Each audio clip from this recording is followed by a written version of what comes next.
Hello, welcome back. If you are finding this video interesting, please like and subscribe. That gives us a lot of motivation to make more videos on this topic. Thank you.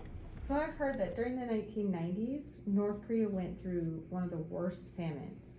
Around 3 million people died of starvation. Can you tell me what caused the famine and what it was like to grow up during this time? Sure.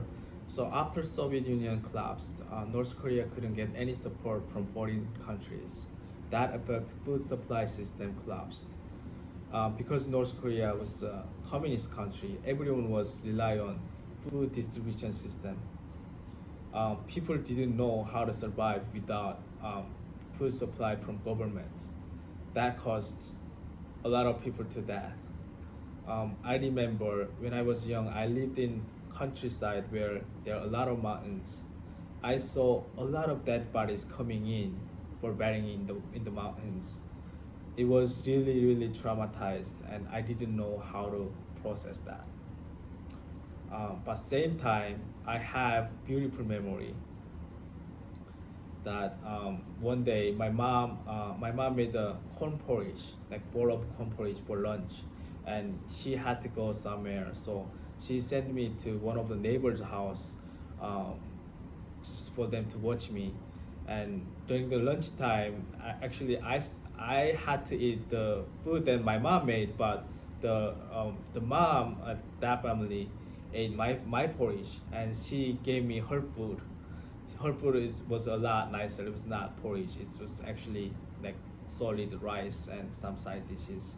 So it was really touching, and I think I think I survived because we were I was living in small community, and from the community I think we just supporting each other and just helping each other. I think that that's why I think our family were able to like survive during the famine. Why do you think your community was so supportive? I think my community was a little bit different because, as I said, we were living in the countryside and the community is so small, and so a lot of people actually like farmers, so they had some food, and because it is small and because we know each other and we grow up each other, and we're just like sometimes we're just like family each other. I think that's why we more like supportive. So that wasn't the typical North Korean experience? Or? Yeah, I think like the typical North Koreans experience could be different because probably some people from city area, some from people city area probably they would have different experience than what I have because city area probably uh, not supportive as like countryside. So how did your parents get food? Um, my father was an engineer and my mom was a middle school teacher, so they didn't really know how to farm.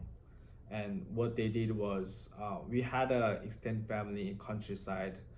Um, they're like farmers, so my parents often go their house and helping like farm work and get some food.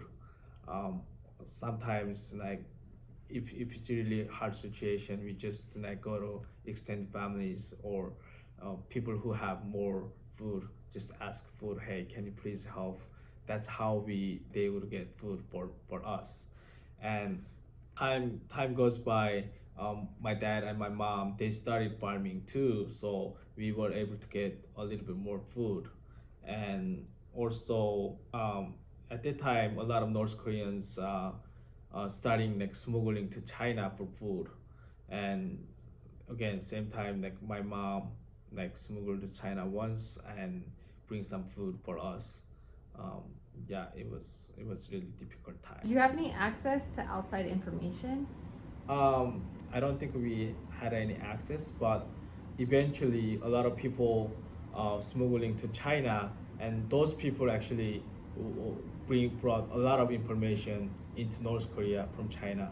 So slowly we were able to get some information from outside of North Korea. What kind of information did they bring? So when people smuggled to China, they brought like food back to North Korea. Same time, whenever I was like hearing from their story, it blows my mind because they said in China, like Chinese people, they have a lot of food and daily basis they eat meat, and actually North Korea, um, once a year, barely like once a year, we were able to eat like some meat and some proteins. So it was really shocking. And also at the time, people starting like bring some foreign media to North Korea.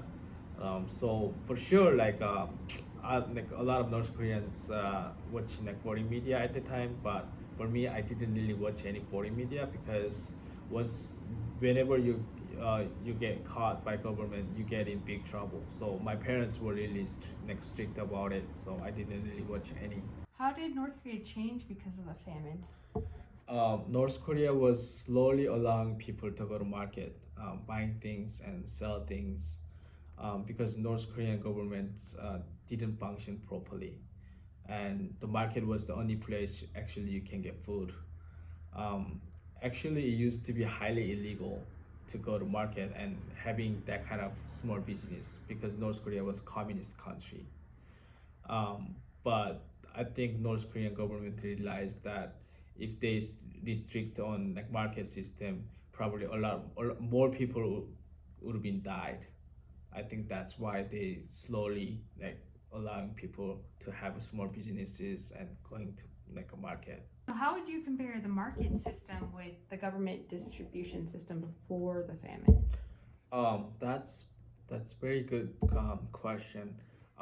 So the government system used to be everyone should be equal and everyone should get same amount of food no matter what, because that's the idea of communism. But as market system started, people getting realized whenever they put more effort, they were able to get more food and more money. I think that's the one of the biggest changes during the famine. As a child growing up during the famine, what were you most afraid of? I think of losing parents. My parents often leave me with the labor, and they were gone for a few days searching food. And I always worried, what if they're not gonna come back, or what if something happened to them? That was what I was most afraid of. So how did growing up during the famine shape who you are today? Obviously, the famine gives me a lot of trauma. At the same time, it made me stronger man today. When I was young, my dream was eating enough food and eat some delicious food. That's the only dream that I had. Probably that's the same dream for most of North Koreans. Today, I'm living in America with plenty of food, and there is nothing that I would envy. So please, I don't know what kind of difficulties like you are going through, but do not lose hope. You never know how things might get better.